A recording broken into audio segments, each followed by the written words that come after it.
know about Bitcoin that you're afraid Tom Woods doesn't understand, would know? All right, guys. I believe we are live back on the channel. We have an audience for a special panel of billionaires versus others. I'm just going to be the tech guy on this one, maybe throw in a question or two, and I'm going to hand it off to Bitcoin Motorist to introduce the panel. Welcome, everybody, to a wonderful, wonderful panel. I've been looking forward to this for about a month since I heard Surfer Jim was coming to PorcFest. My name is Bitcoin Motorist. I'm joined on the stage with Surfer Jim, Tone Vays, and Ben from the North. And we are here at the Bitcoin Lounge presented by Emily. So if you're interested in being able to spend your Bitcoin, go talk to Joe Saz or Kyle Goodman about Emily Card. But let's get to the panel. I'm super excited about this. Plebs versus billionaires, plebs versus VCs, however you want to say it.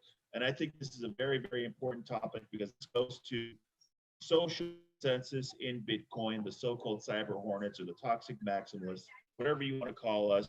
Let me throw it to Surfer Jim first with a question because, so Surfer Jim, how did you really start to get active on Twitter, and how is it that you started to get a bit of a following before your whole blow up against with Chamath about 2-3 months ago? When did you first get on Twitter, and when did you start really tweeting about Bitcoin and gaining a following? All right. So, excuse me. I was listening to a podcast, and I say, if you want to learn about it, you have to get on there. And I had not done any social media until then, so I was frustrated, but wanted to learn. So I got a Twitter account, figured out how to use it.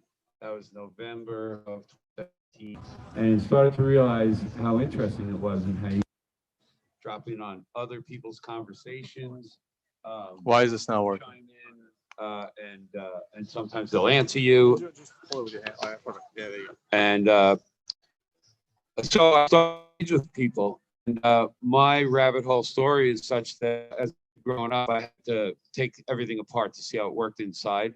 And so I sort of did that mentally with Bitcoin. And as I was learning what Bitcoin was, I started to see a lot of negative or incorrect narratives out there in the Twitter. And I just felt compelled to push back. This is a community of people that are checking each other. There is nobody in charge here. So everybody holds everybody else accountable. So I was like, well, I can maybe do that. I can be pretty forward at times. And so I just started pushing back, and I noticed going from 0 followers to, 100, and wow, 100 people give a crap what I have to say. And it just keeps going up, and more people that are aligned with your thinking, you get into their feed. And then the same for me. I would find people randomly that I like what they say, and you end up following different people, and one thing leads to another, and all of a sudden you have a larger voice because more people are listening. And that's basically what happened to me. I just keep talking about Bitcoin. I try to speak the truth, and apparently a lot of people like the way I say it, so they decide to follow. And yeah. Yep. Jim definitely tells it like it is. I'm going to go to Ben from the North here for a minute. So Ben, similar question. How did you get started on Twitter, and how did you fall down the Bitcoin rabbit hole on Twitter? And then also, what do you think is the importance of so-called toxicity online in trying to regulate the Bitcoin space to prevent bad actors or bad narratives from taking hold? If you want to talk a little bit about that, then we'll go to Jim with a similar question.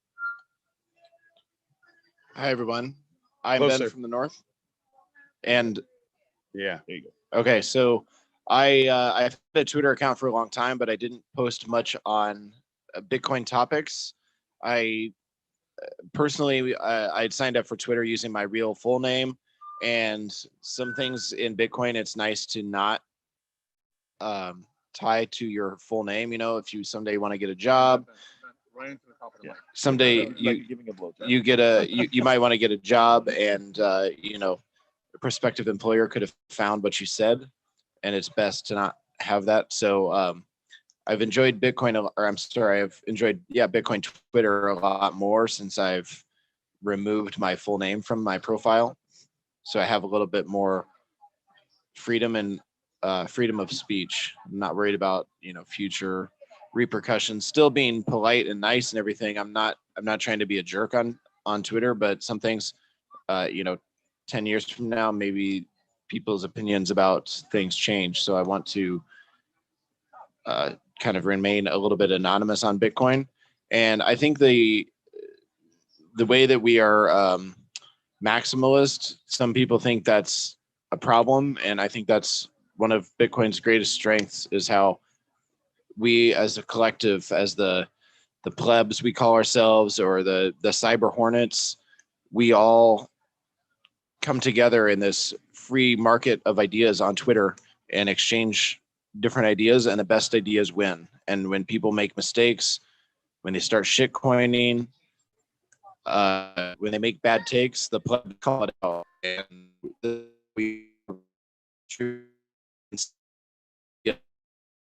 very similar way at the blockchain level, every 10 minutes a new block is created and consists at the protocol level. Well, on Twitter, we have the same thing, where the cyber hornets are continuously talking. Yeah, true. So that's what I think. That was a very good take, Ben. And before we go back to Jim, I just wanted to say real quickly that similar thing happened to me. I did have my real name on Twitter. I don't, maybe I shouldn't be saying this on a live stream, but I did have my real name on Twitter, and I did take off my last name. So you can still find my last name if you want to dig. You can probably dig hard enough. You can find my real last name, but I'm known as Patrick Motorist on Twitter. So yeah, why don't you go off of what Ben was just saying, Jim, because he's talking about making sure the bad narratives, people who turned into shitcoiners, how we call them out. We're not afraid to call them out. We don't care who you are. We don't care if you're the richest man in the world. If you say something stupid, we're gonna go on your replies and retweet you and say this guy's stupid. So do you think that's that's something that is unique to really see in other places, or what do you think about that? I actually would have to agree that it is unique in the sense that we're fighting for something that's much bigger than anything else that you might want to fight for. You could take a position on climate change and all kinds of very important issues potentially, but money is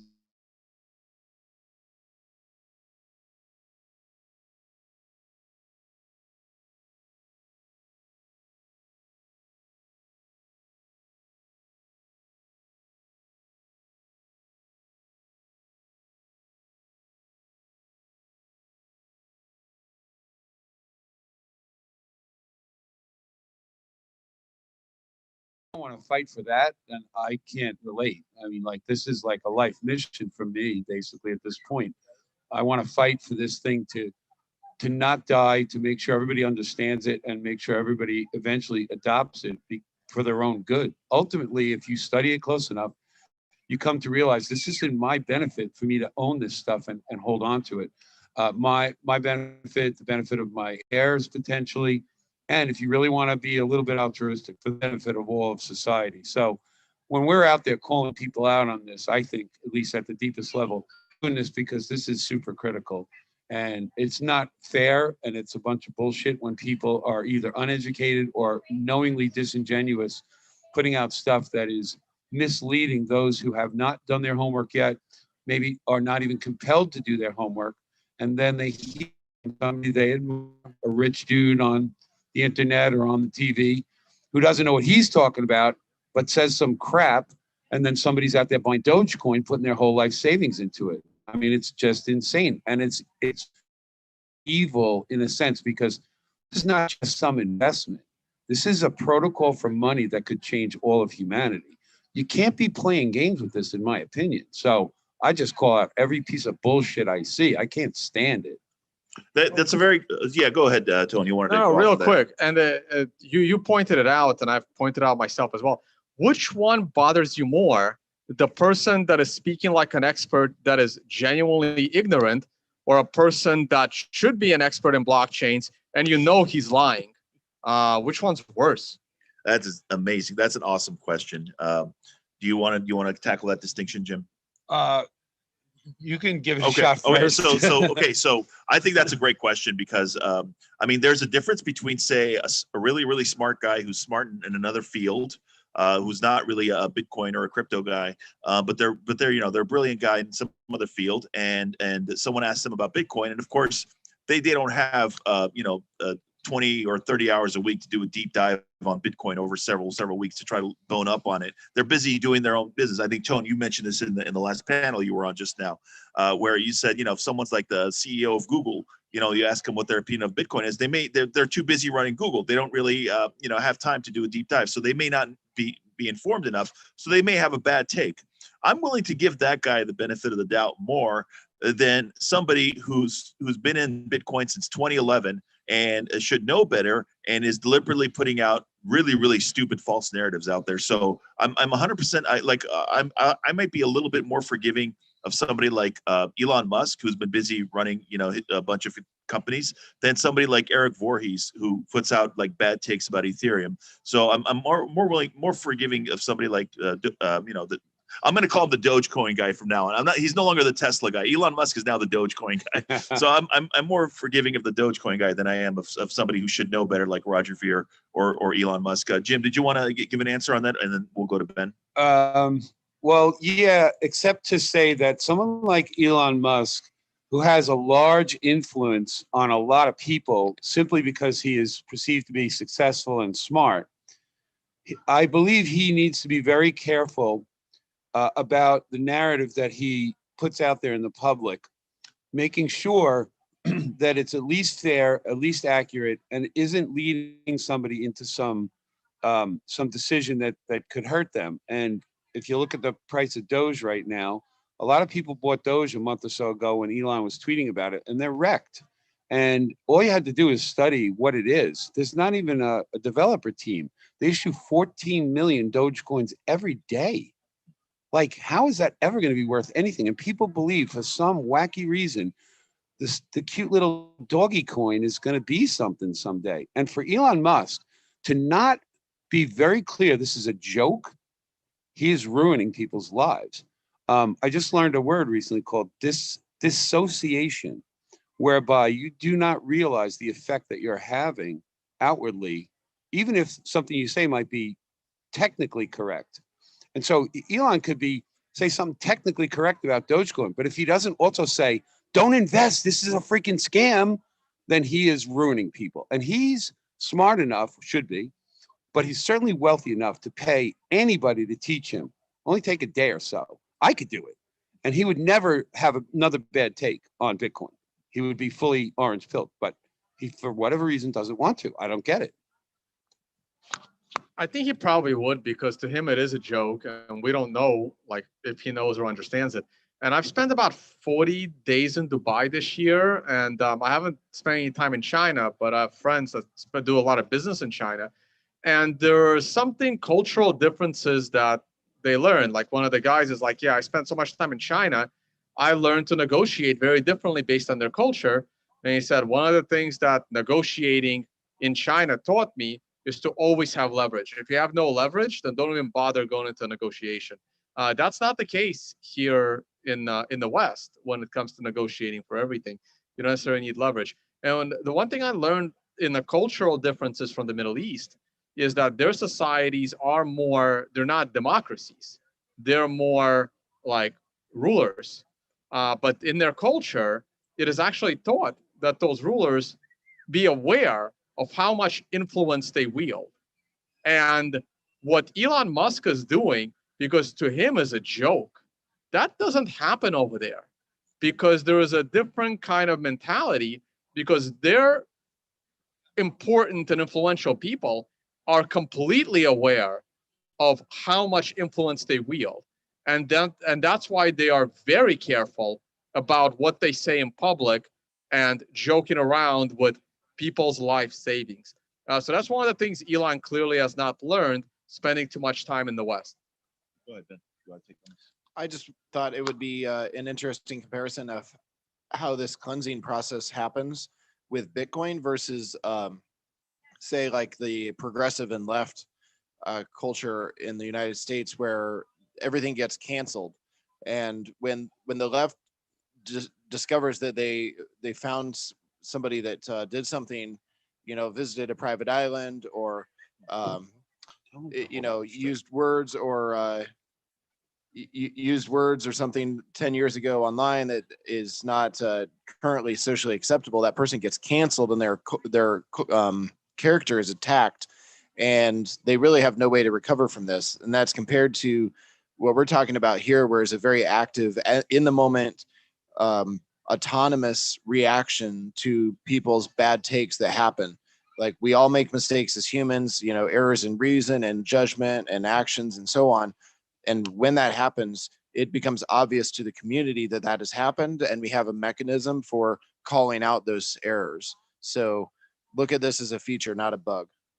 That's a very, very important distinction there by Ben. And I do want Jim to chime in on what he just said, because people talk about toxic maximalists canceling Chamath or canceling Breedlove or canceling Trace Mayer, whoever it is, but it's not really the same thing. We're not canceling anybody. We're just asking why what's the distinction here? This isn't some woke leftist nonsense. We're just calling out bad takes. That's all it is. We're not canceling anybody. Do you agree with that take, Jim? Yeah, just said. Right. It's about correcting the narrative to make sure it's accurate. And if you want to dig your heels in and continue to defend yourself against a narrative the rest of the community doesn't believe, we're just going to keep attacking you and stinging you until you go away or die.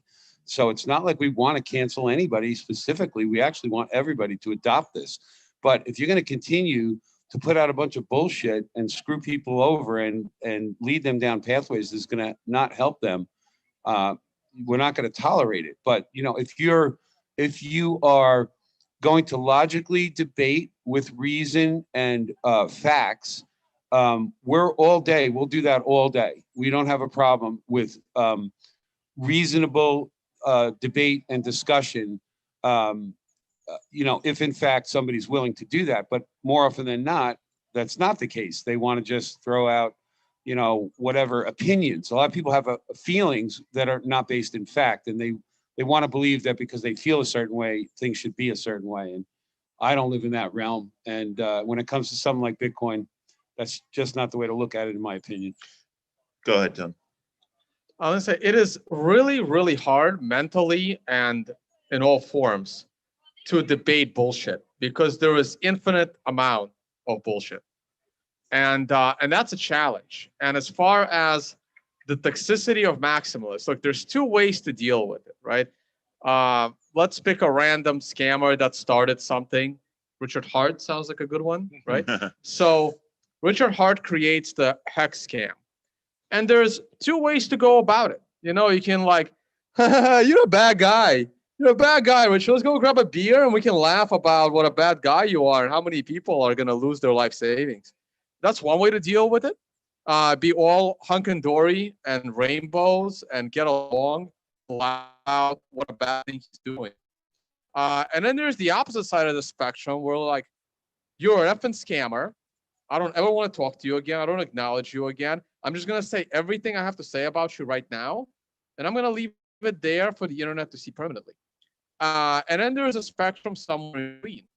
But obviously, the best thing to do is to spend the rest of your life putting together research and proving with facts that Hex is a scam. I don't want that to be the rest of my life, because that's not very enjoyable, right? So most Bitcoiners that understand what's going on choose you're an effing scammer. I'm just going to have one Twitter, I'm going to spend a half an hour cursing you out for what you've done, and then I'm going to move on with my life. That seems to be the most effective way, because like I said, compiling research to explain bullshit, imagine spending the rest of your life proving to flat earthers that the earth is round. Is that how you want to spend the rest of your life, right? And this is how some of us feel trying to explain the bullshit in the crypto space, and laughing about it and going like this with your finger. You're a bad man. You're a bad man. Well, you're cool though. I like you, but not good. But let's hang out is also not something we want to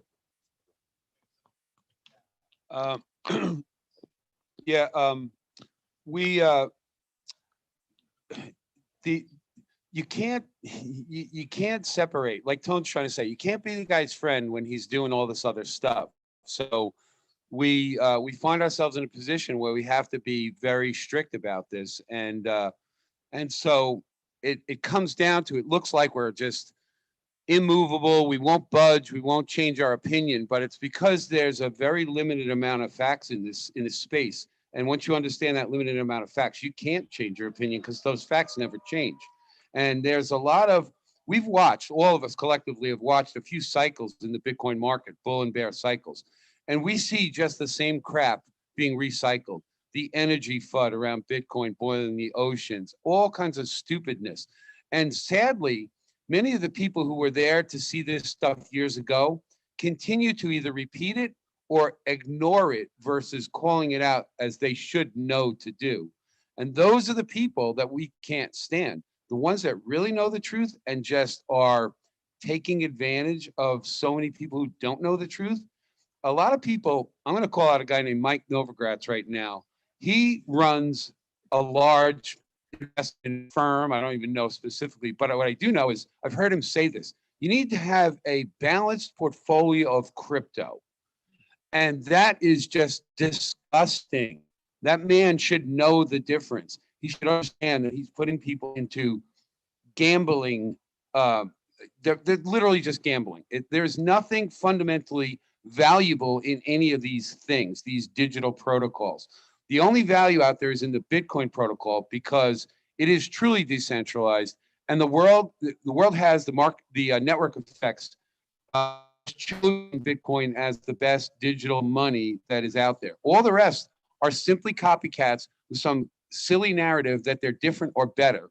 And anybody like Mike Novogratz at this point should know that. The fact that he doesn't call it out and say, we are going Bitcoin only for all of humanity, for the right, for what is right, the guy's a total piece of shit fucking scammer. Fuck that motherfucker. Here, here.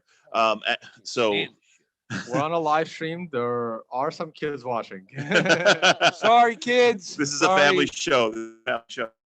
Didn't realize. Sorry. I want to go off of something Tone just said. We'll go to you, Ben, in a moment.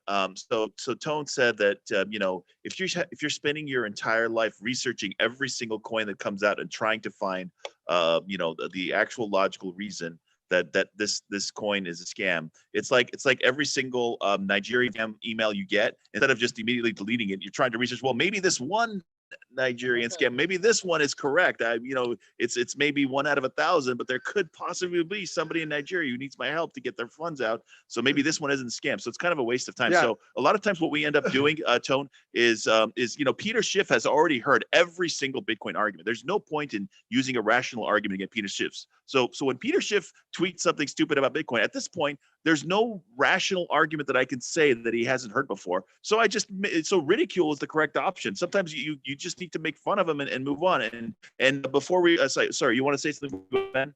Nigeria prints emails. I mean, we don't check our emails as much. They're not as prevalent as much, but I'm sure you've all seen the Nigerian prince email. And it was something that Jason Seibert said on my channel a long time ago. He's like, look, I cannot prove that there actually isn't a Nigerian prince who left you that money. But I will take the statistical probability that he's like, I can't prove that this is not true, but I'll take the statistical probability that this is insane. And this is how we look at altcoins. I wanted to comment on the balanced portfolio, right? I'm actually, I'm kind of, due to a song a few years ago, I'm kind of forced to actually, Mike Novogratz is not a good guy, but I disagree with him on the balanced portfolio as well. Not as, not as, I can't find the right adjective here.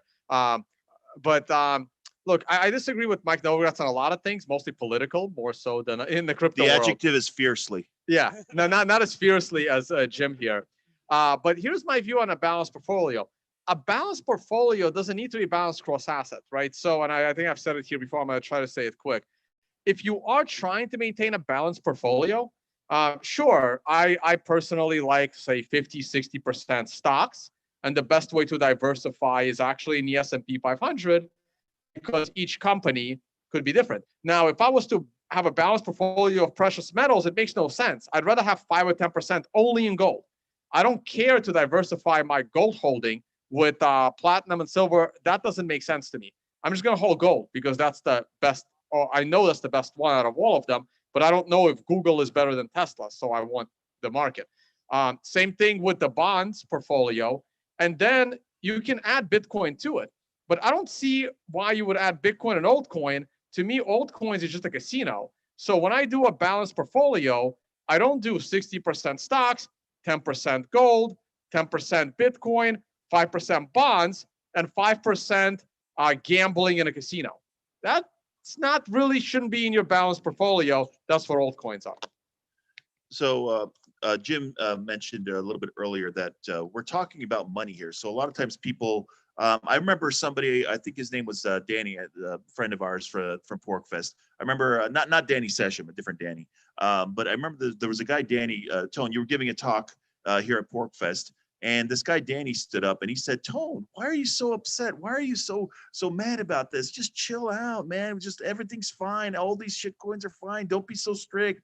But the point is that what Jim just said earlier, Jim said that this is the money you're fucking with. This isn't, this isn't just a game. This is people's money. This is people's life savings. This is people's livelihoods that you're messing with. And so why would you guys be surprised that we get upset about this and we try to defend it and we call out bullshit? So do you have something to say about that? Like the reason why, Ben, that we are so we get so hyper and we get so upset about people who are doing bullshit things like what Peter Schiff is doing, or with shit coining, or with anything else, is because we're dealing with actual money here, and we are messing with maybe the greatest money that has ever been conceived of.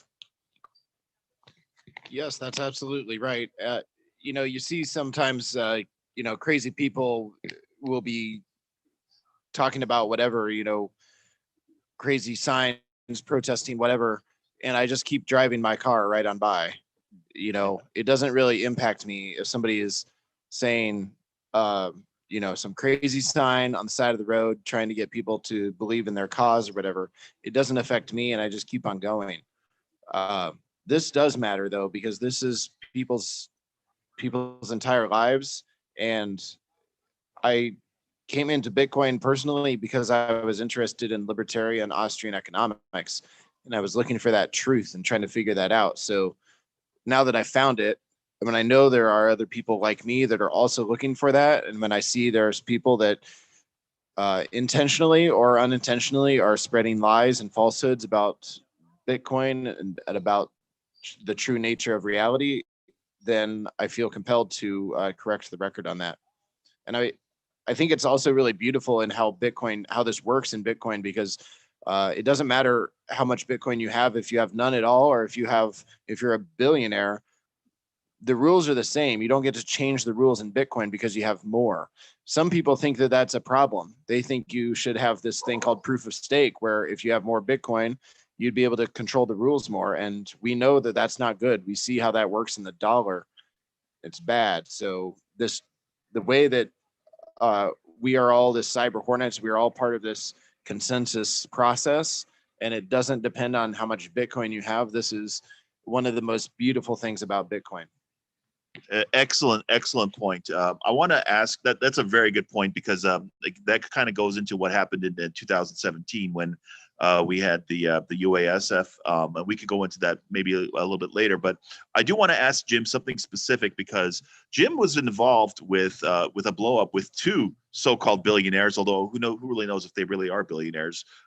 One of them, you were kind of tangentially involved in what happened with Trace Mayer about 17 months ago, and then more recently, a couple months ago or a month ago, you were kind of involved with what Chamath happened. Can you take us through both those stories and just kind of give us the highlights on what really happened? Did you want to explain? Because some people in the audience may not even know what happened with both Trace Mayer and with Chamath, and your involvement in both of those situations. Okay, so last year at Tone's conference on Confiscatable, I had met a podcaster named Adam Meister, and we spoke for a little while, and then I had met the Twitter character American Hodl, who was also there, and we spoke for a while. And then Adam Meister was setting up for his live stream in the corner of the room at the end of the day, and I saw it, so I decided to walk on over, and he was interviewing American Hodl and Trace Mayer. And I created a business card with just Bitcoin resources on it just to give to people. So when they went home, they could look up good stuff. And you still have that business card, right? You are handing it out here I at do. I'm Porkfest. handing it. If So anybody wants one, I have Yeah. one. So the point is, I gave Hodl and Adam Meister one of them. And Adam Meister saw me walking up I was just going to sit there and watch. And he said, "Hey, Surfer Jim, come say hi to my audience." So I get on camera and I was very, sort of thrilled to meet Trace Mayer. He's a famous guy. And I had on my little business card his name, his website. So on camera, I said, "Here, this is all signal, no noise, and you're on it." And so here we were praising Trace, and the podcast went well. And then we all walked to the after party when he started handing out little business cards shilling Mimble Wimble. And they weren't even business cards. These look like really, really shitty slips of paper that he printed the same day, like photocopied. Kinko's or something. It was really, really, it looked like somebody hand wrote. It was kind of a joke. Yeah, like fortune cookie tone says. That's what it looked like. The point is, he was serious. People thought he was joking. He was actually trying to convince people that you should look into this Mimble Wimble coin. And it just blew up. And like people started calling him out. The cyber hornets attacked. This guy was like pivotal in educating lots of people about Bitcoin. And he was just thrown to the wolves. Like, dude, you are not getting away with this, right? You are screwing people. If you think you should tell people to invest in this. And I felt personally he was using his reputation, and he was probably heavily invested. He was gonna help create a pump and dump just for himself personally. And I that's just disgusting. So I happened to literally I was literally right there when his reputation imploded. And the very next day he disappeared from Twitter, and we haven't seen him since. So he took the message pretty seriously. Like, he's not going to win this battle. We've had plenty of others that we know of who dig their heels in and think they're going to fight back against us, and they don't win. But let's go to Chamath before we mention anybody else. I wasn't going to. Okay, gotcha. All right. So I was disappointed when I saw they added Mike Novogratz to the speaking lineup for Bitcoin 2021. And I already knew Chamath was there, and I think he's a shit coiner and a scammer.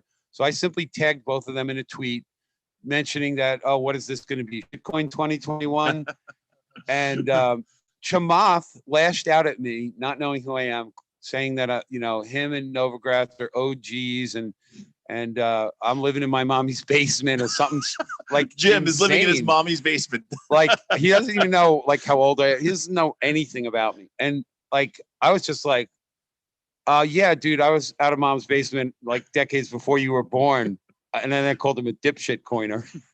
And then he responded, "Oh, old and broke."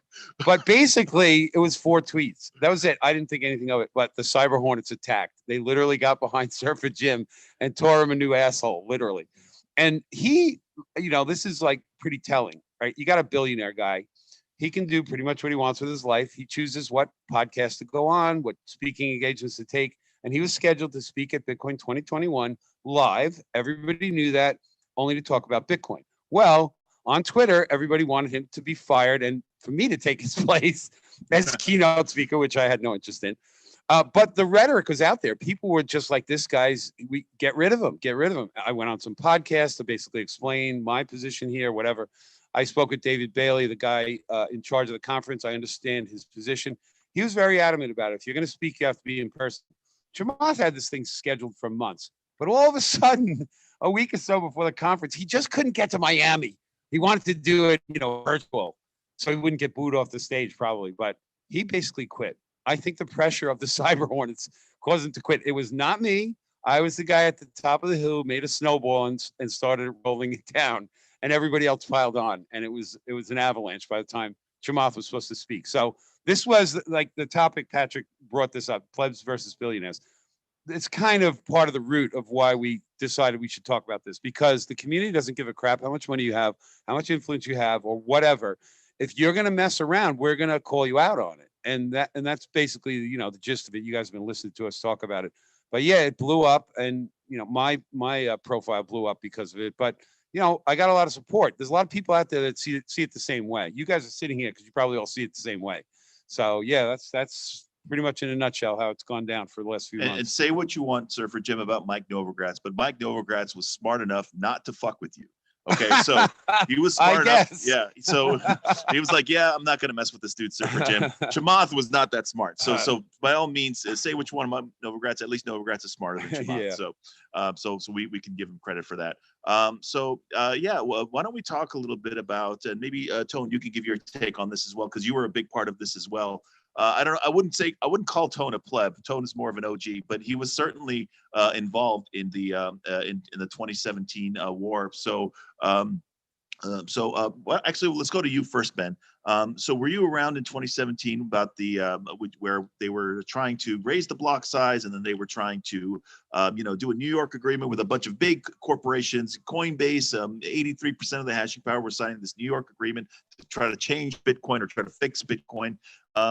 Were you around back then, and what were your thoughts about what was going on back then? And do you think that kind of shows that Bitcoin is not run by any large corporation or large company, and it's actually run by the users? So let's let you your thoughts on that, and then we'll go to Jim, and then we'll let Tone speak on that as well.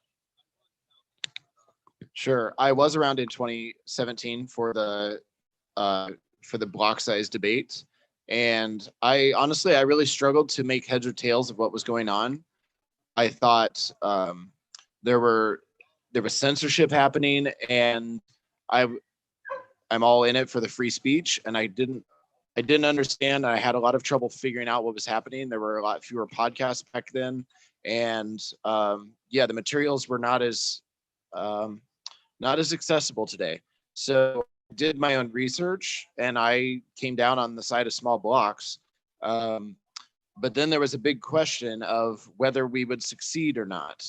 And I wasn't running a node then. It seemed like too complicated for me at the time. So I just, as they say, on for dear life. And I trusted that Bitcoin would succeed, which we're glad it did. But the thing is, Bitcoin gets stronger and stronger every day. The Bitcoin network is a living thing. It's not obviously biologically living, but it lives in silicon and in plebs and in code. And it is stronger every time that something like that happens. So, you can invest in Bitcoin today with more confidence. Like I felt this myself, where before it was a big question in Bitcoin's history, how it would play out. And we know now how that was resolved and how future debates would get resolved. So I came out of that with more conviction for Bitcoin that it would be successful. Excellent point. Before we go to Jim, I just want to highlight what Ben just said, because I will admit that the only time I've been in Bitcoin since 2013, but the only time that I was actually frightened about Bitcoin's future. I was not frightened when Mt. Gox imploded. I was not frightened, at least not for Bitcoin, when Silk Road got taken down. I was not frightened when the price dropped to $200 after it was over $1,300. The one time that I was actually scared about the future of Bitcoin is when I saw a lot of the big players in Bitcoin, people that I had looked up to previously, people that I could, people that I don't consider, suddenly arms against Bitcoin. I'm like, I didn't expect an internal attack. I was expecting a government attack.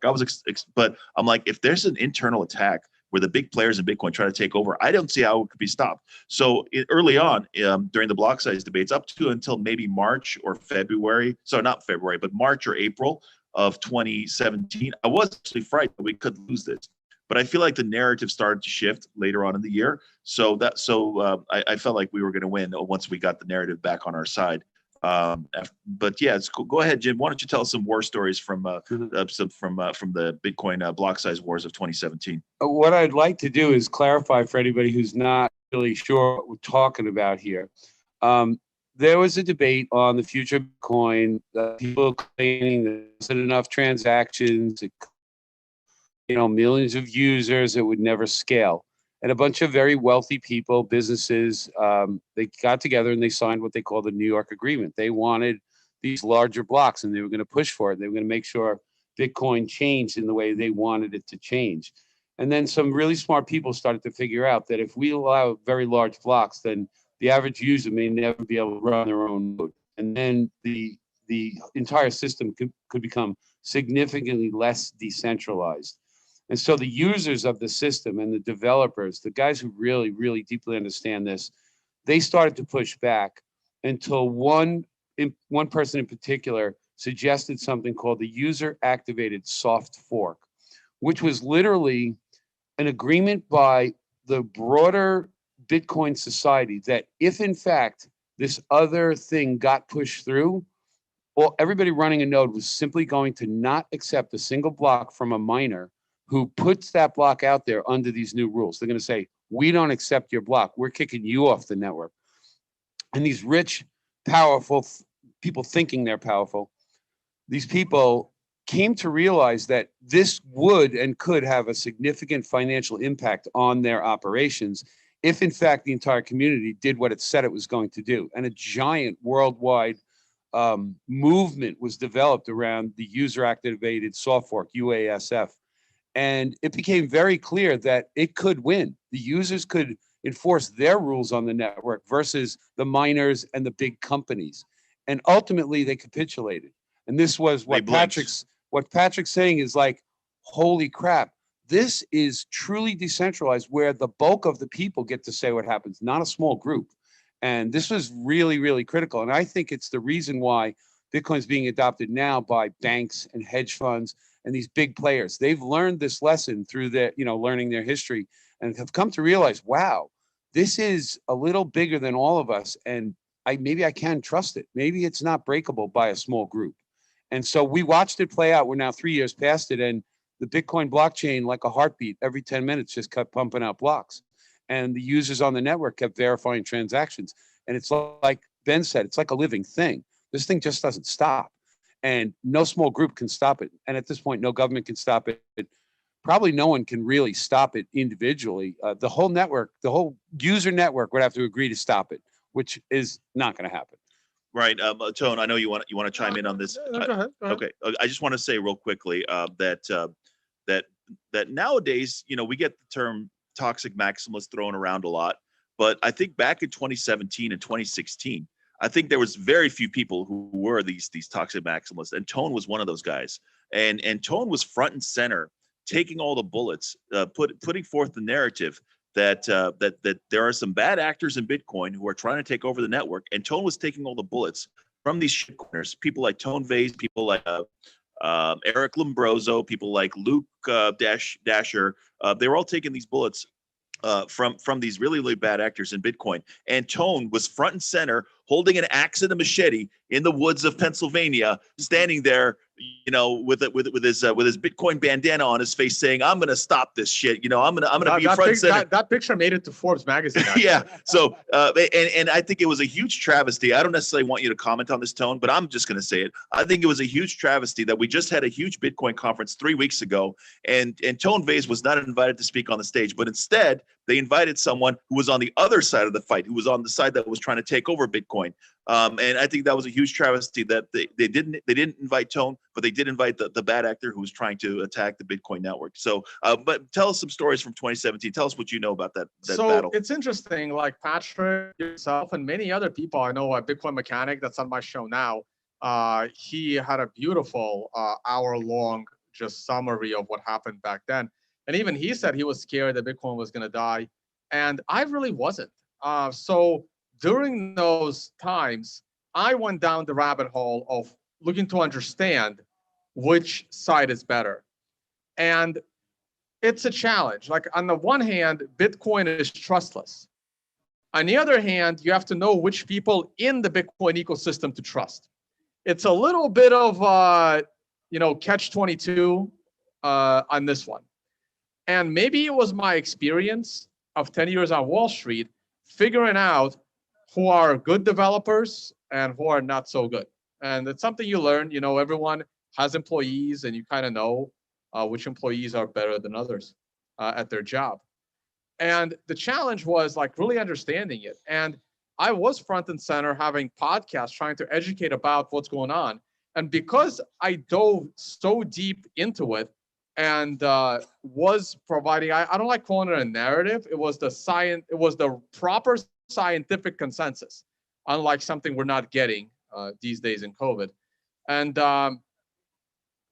that's why I wasn't really worried that we were not going to win. I was pretty confident. By the time that New York agreement came out, those that were in the know, we were laughing at it. Like, we knew it wasn't going to lead to anything. It was the miners not coming along was a slightly bigger risk. But eventually the miners capitulated and joined what was inevitably going to be Bitcoin. I was going to say something slightly different from those. Man, trying to get my thoughts back on those times. Oh man, I was gonna say. You have any comments, Patrick? For a second. Yeah, let Jim say something, and then we can go back to you, Tony. I just want to say that back in 2017, I was very early in this space, and I was looking for the truth, and I was very fortunate to stumble on Tone's channel, and I could see the logic in all the people he interviewed. I could. You know, in all of life, we have to learn to trust even the chair you sit down on. You have enough experiences sitting on chairs that look like that, so you can put your butt down there and figure it's not going to break. But sometimes they break. And this is what we have to go through in life. For everything, we have to take in information, then judge it against similar information, and so we could find out where that truth actually lies. When you get the same information from enough what seem to be credible people, you can kind of come to the conclusion that maybe they're all telling me the truth, especially when they're not presenting the same narrative together. You see it in many different varied places, people that aren't connected, maybe all of a sudden it starts to seem true. So when the block wars and the UASF was going on, I did not understand it nearly as well as I do now. And I was trusting guys like Tone and the people he had on the show, Jimmy Song, Giacomo Zucco, Francis Pouliot. These guys were in this space, knew what was going on, laughing at the narrative. In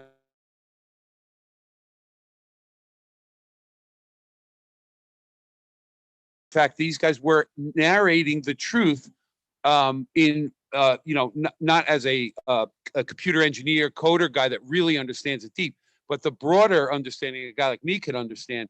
I was seeing it very clearly. And so I got very convicted and very strong that Bitcoin was the only way to go, even though I could never have explained it back then. I was just lucky enough to have the signal come through all the bullshit noise out there. And I recommend all you folks try to focus in on signal wherever you can find it. And I trust you, when you really focus, you'll find, like, scientific evaluation done properly, whatever, however you phrase it.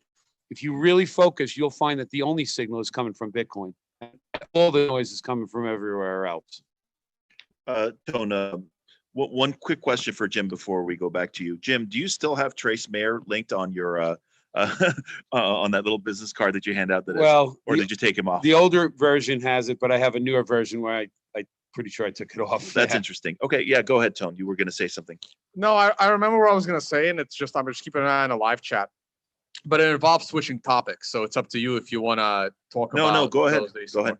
So constantly, and it's completely switching topics. It's going back to, you know, Bitcoin versus altcoins versus shitcoins, whatever. And people continue to compare Bitcoin to insignificant brand options. And I don't know how else to continue. Like, yeah, I saw it in the live chat. It's like, this is the argument for altcoins existence is like, well, some people like Ford and some people like Chevy, or, well, some people like kale and some people like spinach. I'm sorry, Bitcoin is a little more important than the color of your car, right? Like, it's not that simple. I mean, like, yes, some people prefer Androids and some people prefer iPhones, but we're all speaking on a unified communication network. And it's kind of dumb that there's two different ones, right? Verizon is on a different network than T-Mobile. They don't, they found a way to make a link so that your Verizon calls communicate with the T-Mobile calls, but it's still a little bit less efficient. Like, people that compare Bitcoin to the Ford car, they don't understand the significance of Bitcoin. Like, stop comparing Bitcoin to a car. Compare Bitcoin to something like oil, which has been running this world for the last 100 years. Compare it to the electric grid, which we are still using today for over 100 years. Like, you're comparing it to functionality on top of a standard on top of something universal. Don't treat like, well, there's oil and then there's water. Like, no, they're not the same. You drink the water, you can't drink oil, you'll die. And you're not going to run your car on water, not yet, right? It's been 100 years. People are working on it. May not be a good idea. You don't want all your drinking water to go into a car, right? Because that has a better function than used for your car. But yeah, one day, maybe a car engine can separate, the hydrogen atom within water and power it that way, right?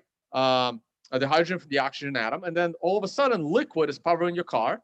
Probably better for the environment than using oil, but it requires like a fundamental change in technology that tends to take multiple generations of people until someone innovates it. So this is the problem. People comparing Bitcoin to Ethereum and other things, they're comparing them as if Bitcoin is this insignificant thing that was created. It's not. Go ahead, Ben. Ben wants. I think it's also worth noting that most of those examples you use were different proprietary and fiat systems. Like the telephone network is an open communication network, but the difference between Ford and Chevy or Verizon and T-Mobile, those are proprietary brands, and they try to lock you in as much as possible. One of the properties of money is not something you can see under a microscope at all. Like you can see how gold, is divisible and whatever, and that's a physical property. But one of the things of money is that it's the most exchangeable commodity that humans have. And you only get this because you know it experientially. There's not some physical property that, you see on a dollar bill that's like, oh yeah, this is accepted around the world and recognized for its value. So it only makes sense though that if money is that most exchangeable, that the best money will be the most exchangeable, right? It will become more and more exchangeable, and then the number two money either becomes, it would have to become better than the number one money. And how can it do that? Because these are not, Bitcoin is not a proprietary system. Anybody can use it and make it better. So it's like having the telephone network, and then we added more and more phones to it, and now the same telephone network supports cell phones and supported dial-up when that was a thing, right? You can add more features to a network, and then some network trying to compete with that is just never going to be able to exceed what Bitcoin has. Bitcoin is this improvable system that we have. It's anti-fragile. The monetary network effect, Michael Saylor talks about this a lot. The monetary network effect is way stronger than almost any other network effect, way stronger than a social media, way stronger because as Michael Saylor would say, if Rupert Murdoch joins Facebook, he doesn't bring, he doesn't bring 50 billion of his friends with him. So, but if he joins the Bitcoin network, he brings, $50 billion worth of greenbacks to it. Jim, you wanted to say something, and then we can move on to something else. Yeah, just elaborating on what Ben had said, and something I said earlier. This is a protocol for money. Humanity has come up with this construct called money, which allows us to trade. Ben referred to it as the most, what did you say, saleable good? Most exchangeable, he said. Exchangeable, I've heard it say the most saleable good. That is, with money you can buy anything, and with anything you can buy money. And so that's what we use. We use money in the middle of every exchange. So it's absolutely critical to all of the productivity of all of humanity that we have a working good money. People point all the time to, well, we have a world full of different monies. Why can't we have different cryptocurrencies? Well, we only have a world full of different monies because people that identify as government have created that and forced it on the people within their borders. People willingly choosing a money would probably choose gold until Bitcoin came around, because they're going to look at the best money for them. What's going to hold my value into the future?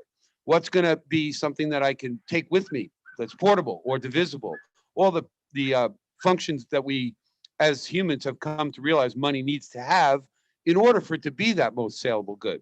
So now we come up, humans have come up with this thing called Bitcoin, and a bunch of people copied it thinking, what's the big deal? We can have more than one, and maybe one will be better. And this one's a little faster, and it's got a little doggy as a mascot, so it's definitely better. Of course, everybody knows that. No, you only need one money, and humans will gravitate towards the best one if they're allowed to. But you've got parasites that call themselves government that won't allow the rest of their neighbors to be free, right? So we're stuck with a whole bunch of crappy monies on this planet, and everybody wants the best one if they can figure out which one it is. You folks are trying to figure that out right now by listening to us. I can tell you right now, the best money on the planet is Bitcoin, right? So if you don't believe me, don't trust me, just go out and verify that statement, okay? Do your homework. Do not let these idiots fool you into other cryptocurrencies. Might be okay as money as well, because we already have lots of them, but we wouldn't want lots of them if we had the free choice. And there is a somewhat simple way to verify what money is for you. Your ability to run a full validating node.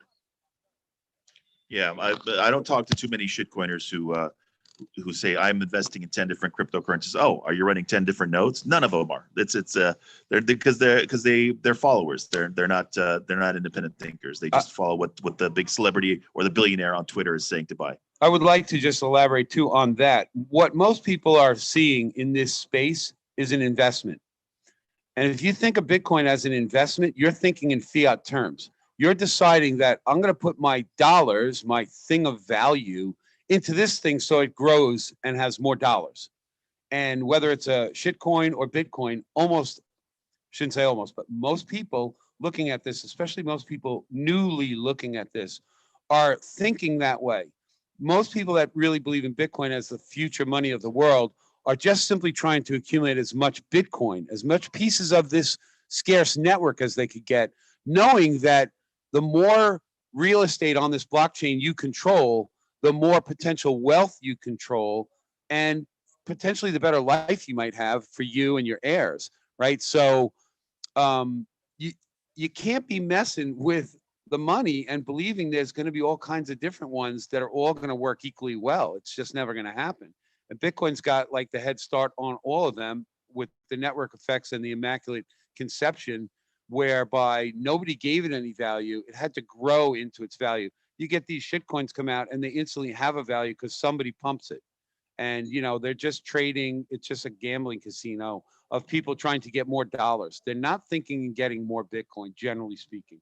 And they're certainly not thinking, I got to have as much Dogecoin as possible so I can retire really wealthy. No, they're trading Dogecoin for more dollars or more Bitcoin. That's it. That should be a sign to tell you what the heck's going on here, folks. I like to think of Bitcoin as the greatest savings technology that's ever been invented.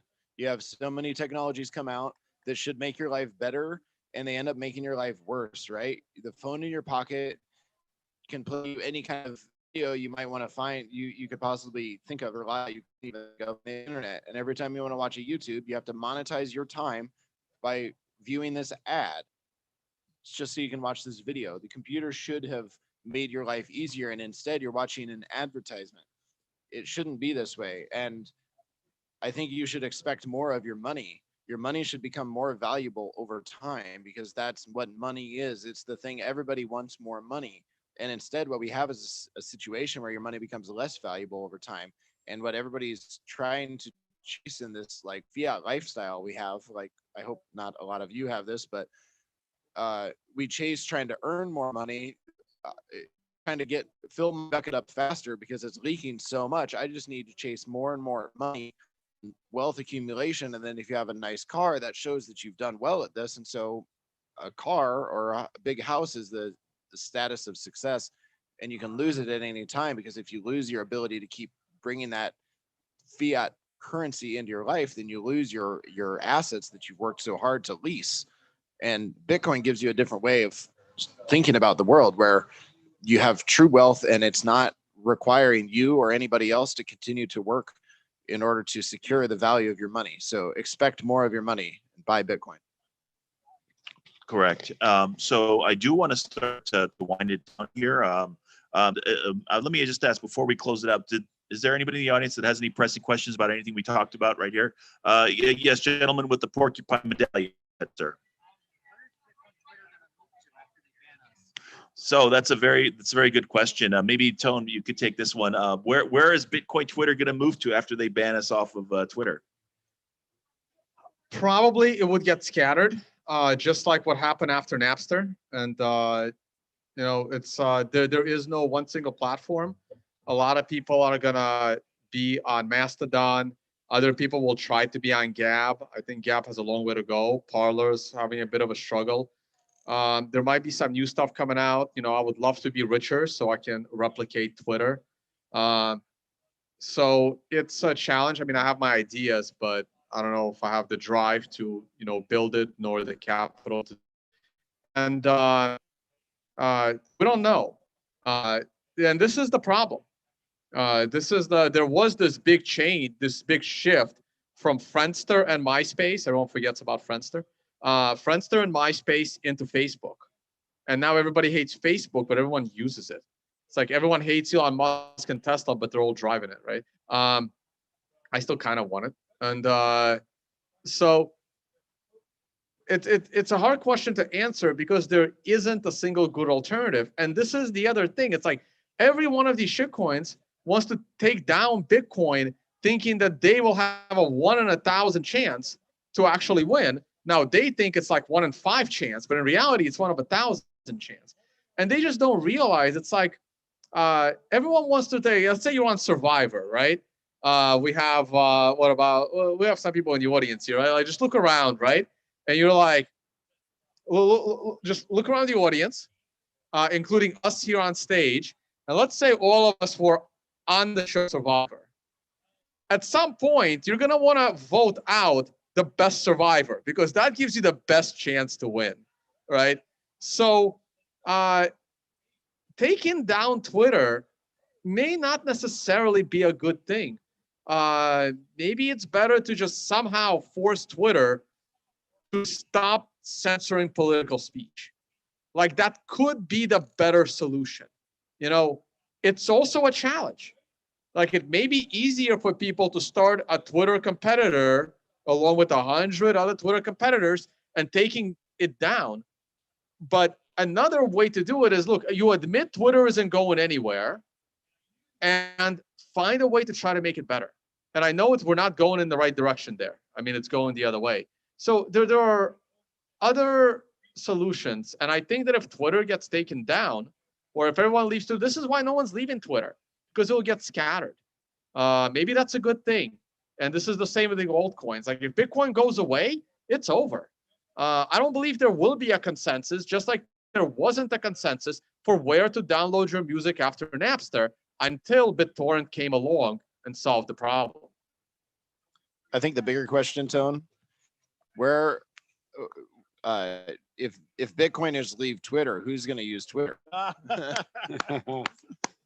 like that. That's true too. I have a vision. Excuse me. I have a vision where it's going. Currently, on the Bitcoin network, there is a second layer that we call Lightning, which allows people to move value around off-chain. And people are starting to think we can build on top of the Lightning network some other stuff. And that's happening. And some of you may know who Adam Curry is, the father of podcasting, the podfather. He and some other smart people have figured out a way that let me just back up for a second. Most, if not many of you might have heard of the platform Patreon, which is a platform where you can donate to somebody who's doing something and you can just pay them directly voluntarily. People make a lot of money with a Patreon account because apparently they have a lot of people that want to just send them money because of the value they create. So the Bitcoin community is developing this model so that YouTube content creators can potentially stream their own content from their own server or a rented server perhaps, whereby the user pays them directly over the Lightning Network, streaming literally payments per minute so that if they don't listen to the whole podcast, they don't pay for the whole podcast. This is already happening. It will pick up steam. This will allow the individual content creator not to be beholden to advertisers.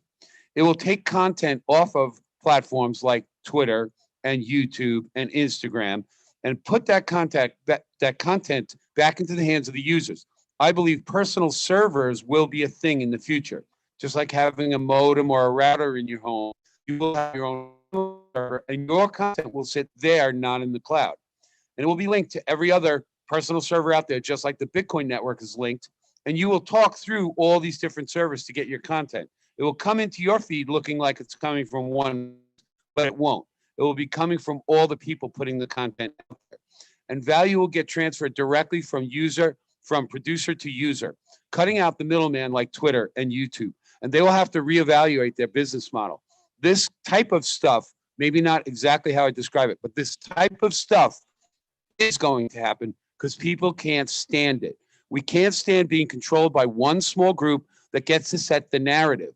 And that will change. And because of Bitcoin, it will change. And because of the smart people building on top of the Bitcoin network, it will change. And all of humanity will benefit by it, in my opinion.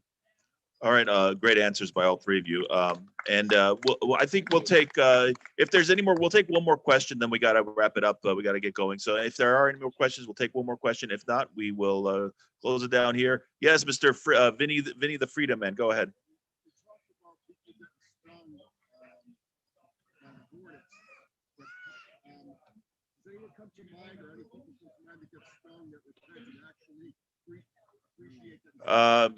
Vinny asked a very good question. He talked about the the cyber hornets swarming on so-called important people in Bitcoin. But has anybody come back from that? And nobody I can think of off the top of my head. Go ahead. Max Kaiser. Oh yes, that's a good one. Max. Yeah, He's awesome. Max is awesome. Max is a good one. Yeah, I didn't even think about that, but yeah, Max was somehow, I think Tone got to Max. That's what happened. Tone went to Max and pulled him back into Bitcoin because he was kind of wavering there to shitcoinery, kind of like I was. Maybe if you had talked to me in 2014 or 2015, I would have been a bit of a shitcoiner, although I never really believed in any other project. I did own some altcoins, but after I started listening to Tone, I just kind of thought, yeah, he's right. All these other things are shit. And so the same thing that Tone did as being somebody I was watching on YouTube, Tone maybe did it on an individual level with Max Kaiser. You know of anybody else, Ben? We're waiting on a few because look, before Ben answers, look, so many people, almost everyone that I respected in the space when I was starting to learn about it, has turned into a scammer or a shitcoiner. Almost everyone. Max is probably one of the few left. And to me, the more good you've done historically for Bitcoin, the longer that window is for you to come back from doing something stupid. Like Roger Ver had that window for maybe over a year, like a year or 2 years. Trace kind of just disappeared, but I think Trace's window is still fully open. Robert Breedlove is the latest one that got into a little bit of trouble. I would guess his window was maybe 3 to 5 months. If he doesn't say, yeah, you know what, guys, I'm sorry, that was dumb. He still has time. But after that, it might be too late. So I'm hoping that he kind of comes back because he was really good for Bitcoin. So I think there is a window there, and the more good you've done historically, the longer that window after you screw up. I just saw somebody not make a bad take on Bitcoin, but it was a bad take on Twitter, and the cyber hornets were relentless, saying, "Look, you take that tweet down," and they did, and they apologized. So I think I know who you're talking about, but that guy still unfollowed me, so fuck him. But I think I know who you're talking about. Okay, we'll do one more question. Yes, go ahead, sir.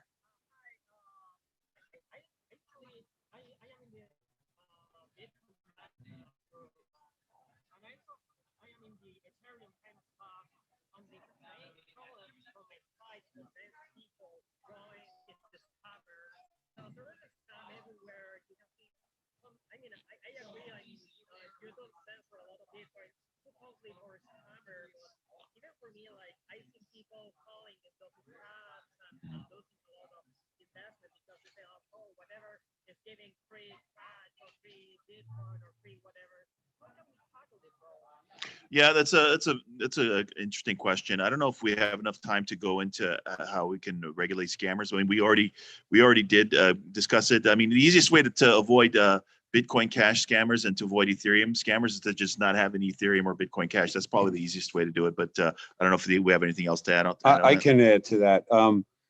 If you're going to participate in an open protocol network where nobody's in charge, you cannot enforce anything on anybody. We're here at PorkFest because we don't believe in forcing anybody to do anybody, right? And so the only thing we could do is shun them and call them idiots and hope they get it and convince other people to see the reality of the stupidness they're putting out there. And if they get away with it and people get wrecked, you know, I'm not going to go putting somebody in a box because they were too stupid to listen to me, you know, whatever. I can push back as far as I can push back. Now, somebody physically hurts me, my friend, I'll beat the crap out of them if I can. That's different. But if, you know, people are free to make their own choices, as long as no one's twisting someone's arm, you know, people scam all day long. It's up to you, you know, caveat emptor, buyer beware, right? We all have to live under the conditions. Hope that we're not scammed. We put trust into other people, but, you know, just live with the phrase, the Bitcoin phrase, don't trust, verify in all parts of life. And you'll probably do okay. You know, it might take a little time to figure out what you're verifying, find that signal through all the noise. But if you'll put in the time, you'll probably make pretty good choices in all of life, including the best money in the world, Bitcoin. Everybody buy Bitcoin. Yep. Awesome. Thank you very much, guys. I'll let Tone sign us out. Yes, excellent job by all the fellow panelists, Surfer Jim, Ben from the North, Tone, Vays. Thank you so much for joining us. I know you're probably exhausted by now. But yeah, I've been streaming here since, wow, it's been about 4.5 hours. All right, guys. Thank you so much. For those on the live stream, I am going to come off the loudspeaker mic and I will glance at the charts because I'm curious. And I'll hang out with you guys for about 5-10 more minutes, look at the price of Bitcoin. And then we'll probably do another stream in an hour or two. Who knows? We'll see. All right. Thank you guys for hanging out with us all day today. Thanks, guys. Thank you. All right. Thanks. Little microphone. Patrick, I'll take that. All right. Hold on. Hold on, guys. Need help with anything? No, I'm good. Turn the mics off. Yeah, I can turn the loud ones off. Cool. That went well. Yeah. All right. Let me turn off one of these things. I don't know which one is number one, which one's number two. Okay. And I'm going to stick something on a charger. Bam. I gotta charge these things up. Hi. I'll have a minute in about 5 to 10 minutes if you guys want to hang out. Yeah. I still have the live viewers. I just want to take a look at the price of Bitcoin for them. And after that, all yours.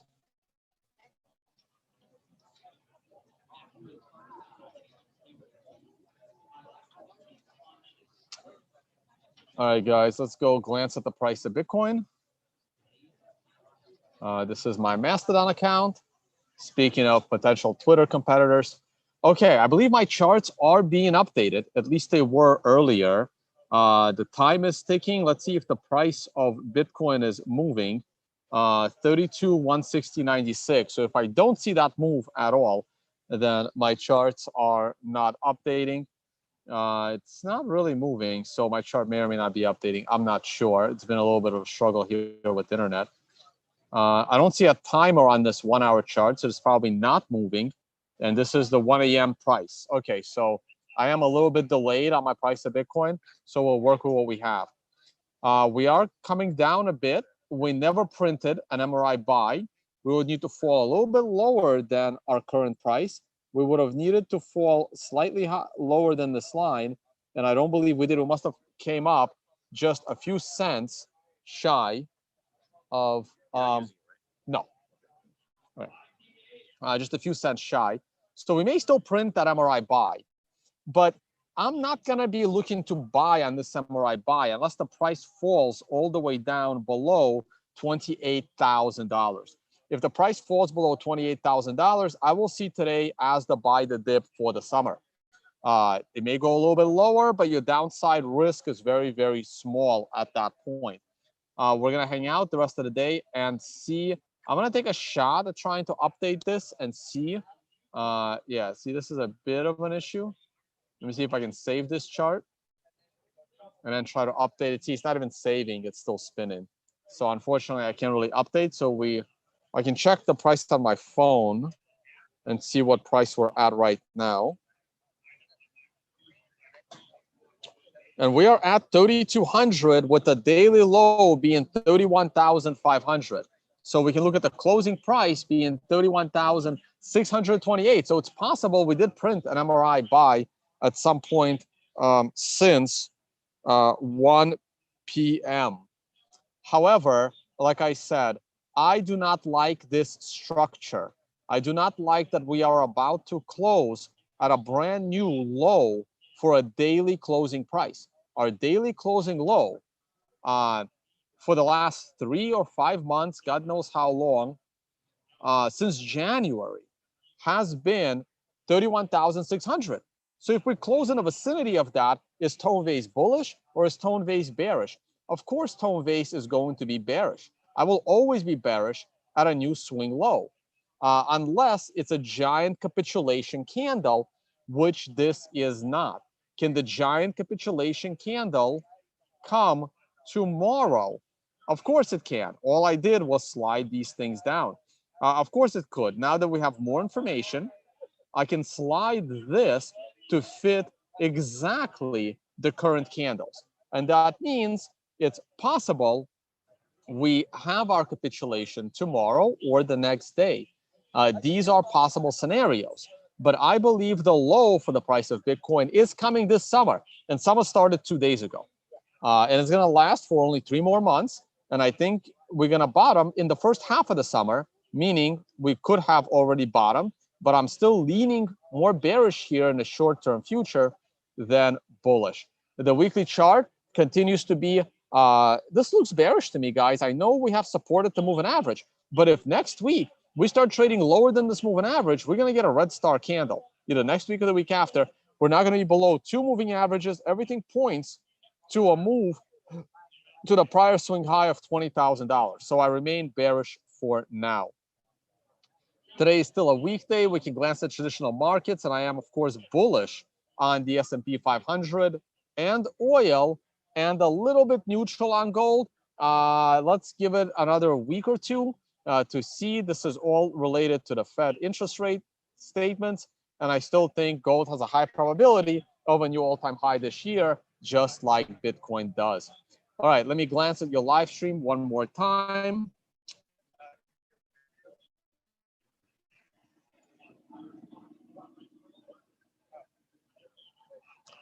I mean, isn't it possible that someone has enough influence on those developers who commit the code and possibly take over or affect the Bitcoin code base? Of course, the answer is yes, but there is a statistical probability of that happening in Bitcoin versus any other Bitcoin competitor if you see them as competitors. And the probability of it happening in any other coin is infinitely higher, like infinitely higher. So when you say, well, Bitcoin isn't that decentralized, but compared to what?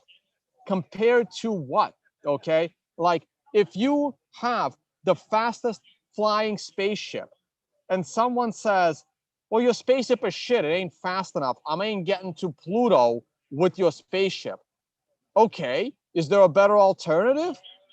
No, of course not, right? It's the fastest spaceship. Just because it's not fast enough for you doesn't mean that there is a better one. It's like, well, your spaceship ain't fast enough. I'm going to solve my problem with this one that's 3 times slower. Like, no, that's insane. That doesn't actually solve your problem. So, yes, of course, you can. Every little thing in Bitcoin is not perfect, but the cumulative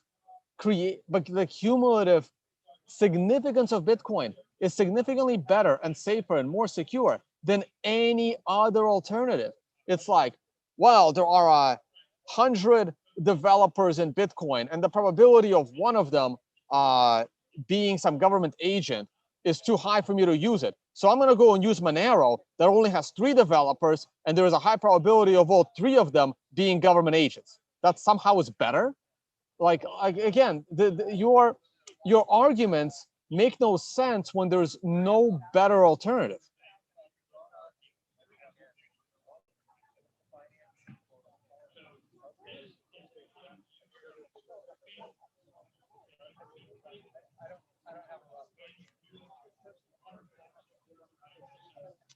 All right, and I think on this note, we can go ahead and call it a day. I gotta apparently do a presentation here myself about how to build a decentralized project, which is actually gonna be a good talk. I'll try to stream that as well, but I gotta recharge my wireless audio devices and take a break. So we're gonna go ahead and call it a day. Don't forget, we do have the financial summit coming up in Dubai. I'll keep you guys posted on understanding Bitcoin and on confiscatable. You can also check out tonevays.com if you want to support. This is my paid education on trading for beginners. For the more advanced users, there is the MRI indicator, which does come with the tutorial and additional resources. And those that are interested in trading, but are just starting out, there's a free tutorial for you as well. All right, guys, thank you all so much for watching, and I will probably see you in a few hours.